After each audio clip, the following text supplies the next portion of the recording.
little help? Marshall? Marshall? Hey, Marshall! Little help? Yeah, Marshall. Marshall. Can we hurry up, Marshall? I don't... Marshall. Marshall, hello. Come on, can I get a little help? Can I get a little help, Marshall? Why do you keep calling me Marshall? Marshall, this is what we do. Can you help me? I need some help. Marshall, I need a little help here. I don't know what's taking so long. What do you need, buddy? Like, what's going on here? What, you playing with toys, or? No, I'm an RC car racer. When I crash, the marshal comes over and flips it over. Can you get a little help here?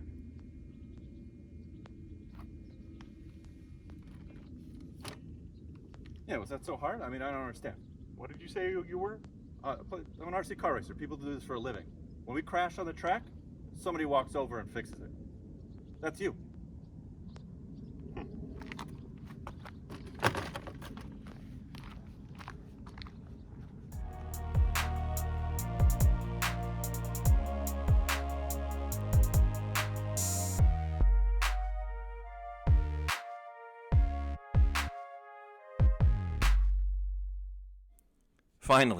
Finally, Ford. After years and years of teasing, we have our Ford Bronco. We really don't. We have the scale model of the Ford Bronco, which came out before the real thing. But today, we're taking out for an adventure the Traxxas 2021 Ford Bronco based on the amazing TRX 4 chassis. So let's get into it, hit the rocks, and see if this new body scales and trails as good as it looks. If you're an off-road guy, you're either a Jeep guy or maybe a Tacoma if you like Civics, because they're girly. But in the past, there was a different option, a Bronco. And yes, in the past, we had the big giant one that sort of wasn't as cool.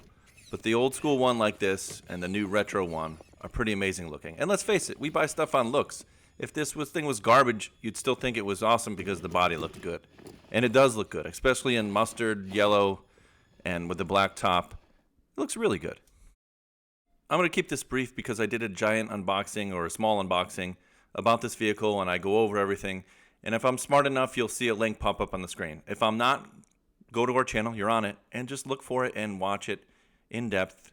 Some comments about what I liked and didn't like about the chassis, not the driving. But one of the major changes is how the body mounts. And you can see 4 holes over the wheel wells, which part of the body snaps into, which initially I thought was going to be a pain in the ass, to be honest with you. But once I used it and kind of figured out it was actually very easy, I really like this system. The downside, like I mentioned in my unboxing, is that you're going to be limited to bodies unless you're really good at mounting body posts to the body and then lining it up. So a little bit more complicated if you're changing bodies, but if you love this one, you're going to love how it just snaps on. You don't have to find body clips. I did realize when I took the old one out that it had body clips, so the old one I didn't like as much. 2021 Ford Edition comes with most of the upgrades that you'd expect from Traxxas, to be honest with you. You get portal axles, which I'll go over, realistic floor plans. On here I have an optional lighting system that's not included. The brush system, well, some may say, hey, you got the cheap system. I'm going to be honest with you, the brush system is better off-road. The resolution at low speeds, which you need for crawling, is better than brushless, especially without a sensor. I mean, if you put a sensor on there, different story.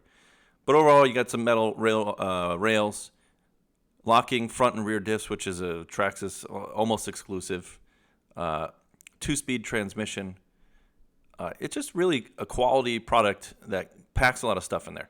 Hardcore guys, this one's heavier, and heavy's not a bad thing in scaling, but it's just an overall heavier vehicle, which you can reduce weight and move it to where you want it. But hey, she likes to eat pizza.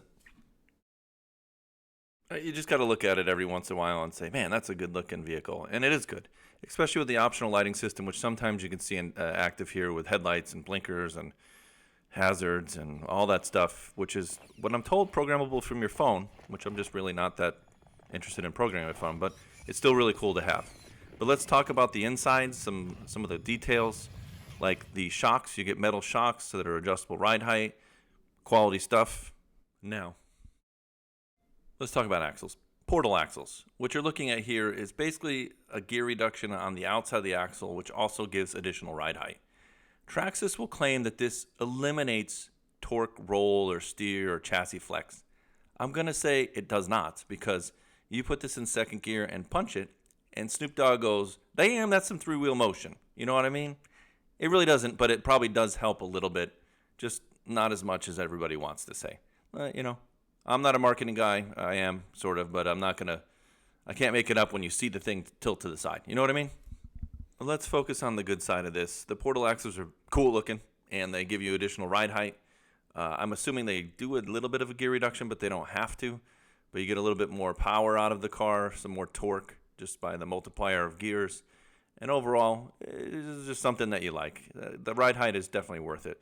But taking them apart, there's a lot of bolts on the inside. That's why I didn't take them apart, to show you the pictures, so you only get to see the outside. Metal hexes on the outside, little Loctite from the factory. All the links are steel on the back. Solid ride here. Traxxas on this one just knocked this chassis out of the park, whatever version you get.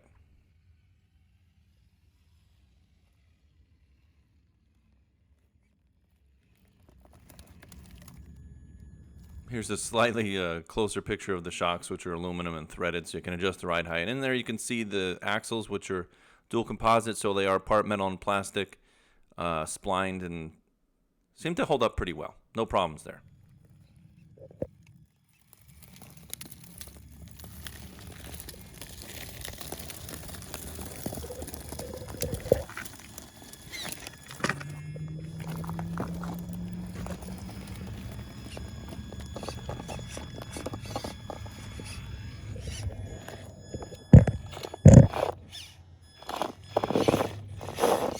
Thinking about starting an ASMR channel with that or something, but I don't know.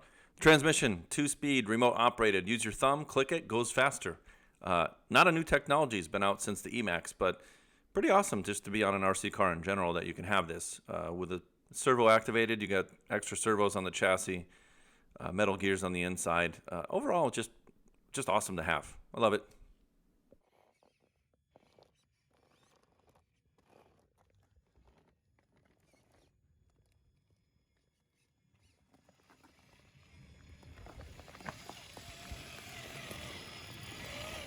If you were wondering how the remote diff locks, this is a T-lock as they call it. Servo pushes and pulls on that arm, locks the diffs up, and then you have full traction. What you need off-road. On-road, when you're trying to go a little faster and steer, you want to unlock some of those things. But in general, I think most people are going to keep that thing in full four-wheel drive full time. Prove me wrong, I guess, and crawl without it. But, four-wheel drive rules. Trace the power down from the motor through the transmission, down to the axles. You can see that it goes to the diff and then out to the portal axles. You didn't think I was going to show you that. I forgot I was going to show you that. That's how the portal axles work. It's really simple. It's just a gear reduction at the end. And overall, a very stout, I can't imagine you could break this, but I'm sure someone has. But overall, the chassis and four-wheel drive system is just pretty amazing. Performance. Now let's talk about the good stuff. Pro comp trail runner, rock crawlers. This chassis is too heavy for you. The body's too heavy. It's too detailed. But overall, it's awesome. And for most people, this is exactly what you want. It gives you decent performance.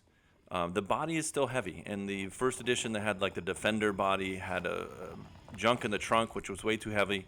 If you watch the video to the end, we have showing you the difference because we did a 45-degree incline, which the Bronco did and the other one could not.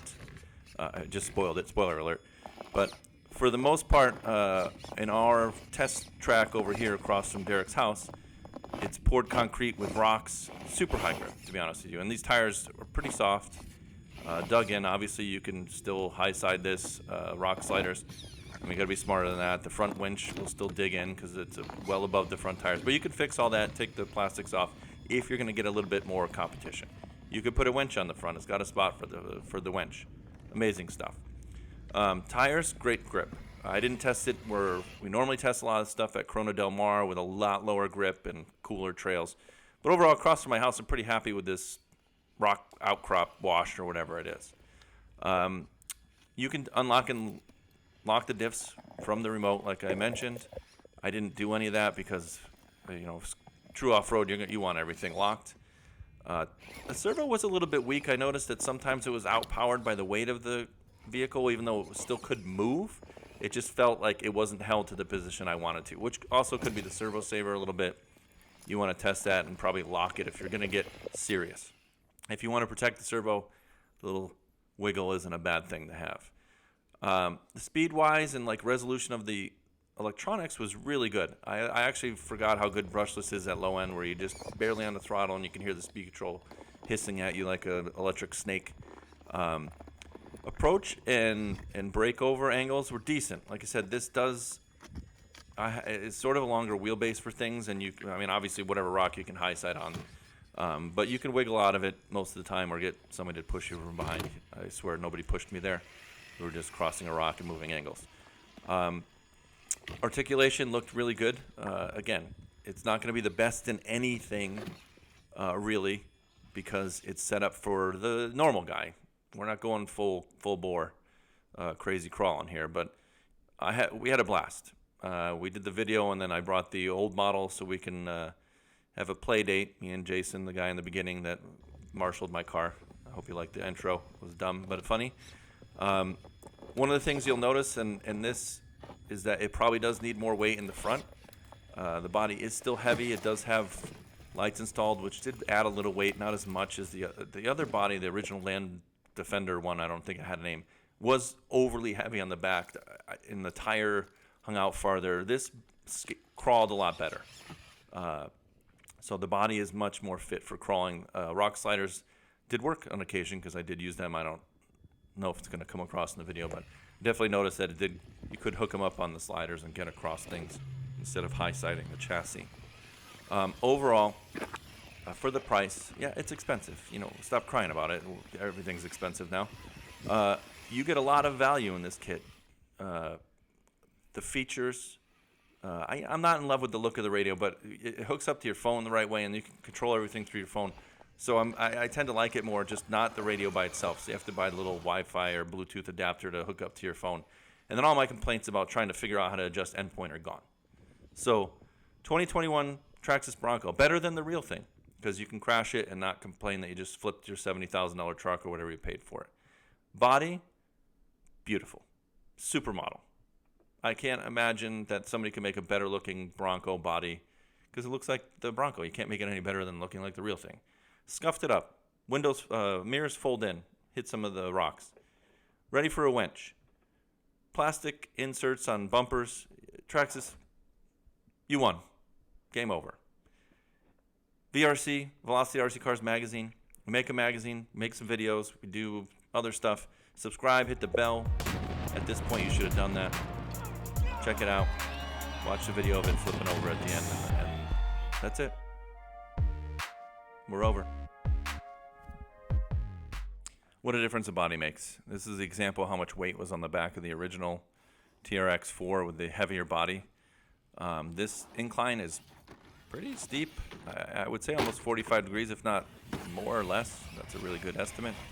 But you can see how the TRX4 just wanted to flip backwards, and once you figured out how to hop up this little incline right here, you can see that the Bronco didn't roll backwards. So better weight balance with the body, and the body wins. Bronco wins.